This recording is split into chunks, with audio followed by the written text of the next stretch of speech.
It's optional. All right, so what I just finished was showing you how to take your finished PNG, put it onto Redbubble, and see, even if you're making it just private to yourself, see all the different kind of products it can be on. Your presentation critique question is, what product do you think your illustration could work best on? So I think mine works pretty well on a hat, but there are other options as well. Now, the problem that I want you to understand is, even though print-on-demand services like this are everywhere now, each thing is fairly expensive compared to what a similar thing would be if it was professionally printed. So not that these aren't professional, what these are is printed much like we do our inkjet prints for our own portfolios. So this shirt costs, on sale, 25% off, in soon, around $23, right? That means as the artist, you get around 10% of that. So you get like $2. But if I wanted to sell 100 of these things at like a pro-democracy convention that's coming up, I wouldn't want to pay myself $23 for each one I sold, because then I need to sell them for like $50, right? And no one's going to buy a no-name t-shirt for $50. So this is what's called print on demand, good for prototypes. It's like inkjet printing.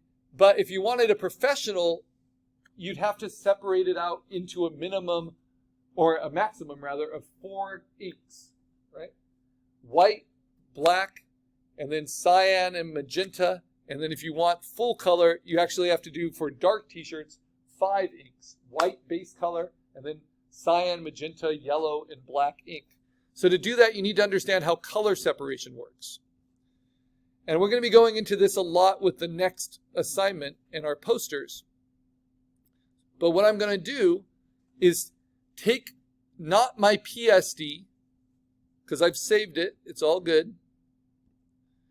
Instead, I'm going to open in Photopea my best and most recent PNG, right? This one, right here. The one I put into Redbubble. So it's one layer.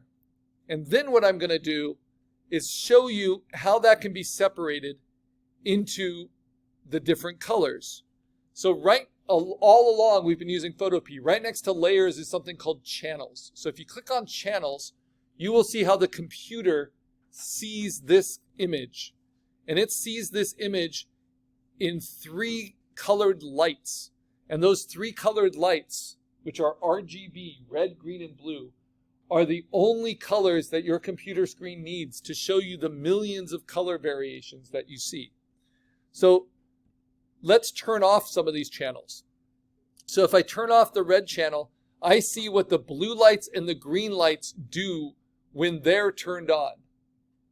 And where they're turned on a lot, I see this kind of bright cyan. That's with 100% blue and 100% green intensity of those light bulbs. Where they are turned down, that's where you see black. Because what happens when light is turned off? You have darkness, right? What you notice is you can see thousands of colors, but you don't see anything that has red in it because the red lights have been turned off. But you do see yellow, which is weird, right? Because there's no yellow in these channels. There's no yellow light. There's just red, green, and blue light. But if you add green and blue together, you can get yellow light, because light is additive. The more light you add, the brighter it gets. But it's the opposite of ink and pigment. So what if I just look at only the blue? Well, all of a sudden, it's grayscale now. And that's because the computer is binary. It can see that a light is either turned on or a light is turned off. And then a light is turned on at a certain intensity. And so this just shows where the lights are turned off is black or dark gray, because that's a very low intensity. And where it's bright, like the bright white, is when it's turned off at full intensity. So grayscale is how the computer sees these things. If I wanted to make film work, to make this kind of thing, right? with the different film work and layers in professional printing, I would have to isolate each of these, and then I would need to change its mode under image mode, and I would change it to CMYK. And now under CMYK channels, come on, finish it for me. So image mode CMYK. It will do it in Photoshop, but it won't do it here. I would see different channels. So let me go to Photoshop to show you this. You don't need to do this for yourself. You need to be aware of it, because this is how professional printing works. So I'm going to open up this design in Photoshop. And this is something that Photopea can't support fully, because this is what people with print communication degrees do. They make this ready for professional printing. So you see channels right there. You see RGB just like we saw on Photopea. But now when I go to image mode and change it to CMYK, the channels will change. And some of the colors will change slightly. Now CMYK stands for cyan, magenta, yellow, and black. And the same thing, if I turn off certain layers, that's what the black ink is actually doing. Where it's black is where the ink prints. Where it's light, it's where the ink or where the lights in the computer monitor are not that strong, right? You add yellow to the black, you get this. You add magenta to the yellow and the black, you get this. And you add cyan and you get the full spectrum, right? My cyan is by far the weakest of these. It's just very subtle, right? Okay, now, how would I turn this into film work? Well, when I look at the black here, you see not only black, you also see gray. And inks don't work that way, right? My fine art printer has like a light gray ink, a gray ink, and then 2 different black ink cartridges. But professional printing, you just have black ink. So how can black ink print gray? It doesn't dilute itself. You have to separate this into distinct dots. So I'm going to show you how that works. So if I pick black and then I change its mode to grayscale, now there's no color information, right? And then you can just see all the black variations. And then if I change the mode from grayscale to bitmap, which is the correct use of that term, that means it can only be black or white pixels. And this is where we start doing dot separation, color separation. So this is again with the cyan, with the blue ink. And I'm going to output it at the same size pixels, but I'm going to use what's called a halftone screen, because halftone theory is one of your learning outcomes. So what does that mean? Then I'm going to set it at a frequency that's the same as the frequency I used for the silkscreen, which is 45, which gives you pretty big dots. And I'm going to do it at a 45-degree angle. And I'll do it with a round shape.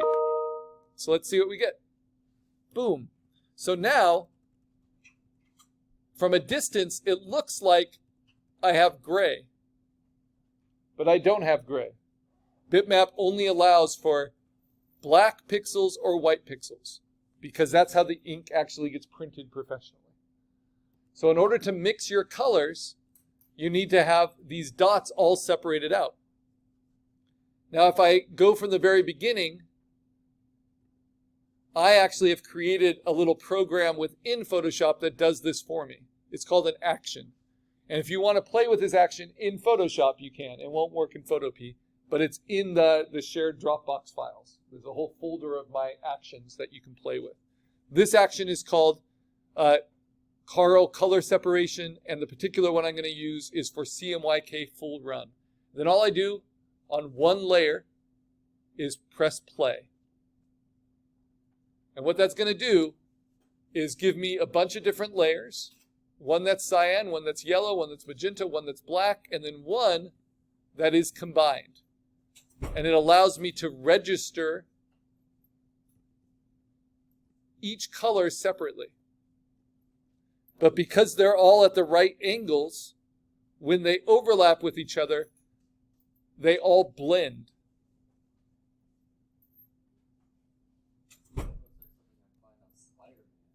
Yep, it's like old comics. Yeah, so when they all blend beautifully, like you see in the little Pocket Pal, That's called a Gaussian rose. So that's all links at 100%. So if you use a magnifying glass and look in the textbook, those are wherever you see black, that's actually what you're looking at. So this would be, because it's a pretty open pattern, right? That's how you would see it in like a magazine. Now this is what I like to do, because I like vintage printing effects. We see this done professionally, but it's done at a really high quality, 300 dots per inch, right?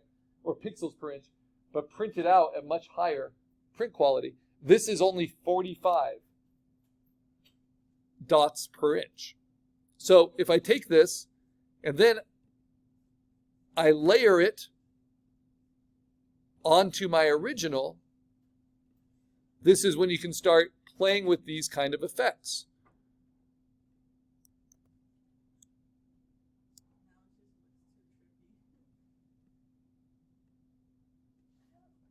Yeah. So what's the, like, if you wanted to look exactly how it is right now, what would be the dots per inch? If I wanted to look, it would need to be at least 300, right?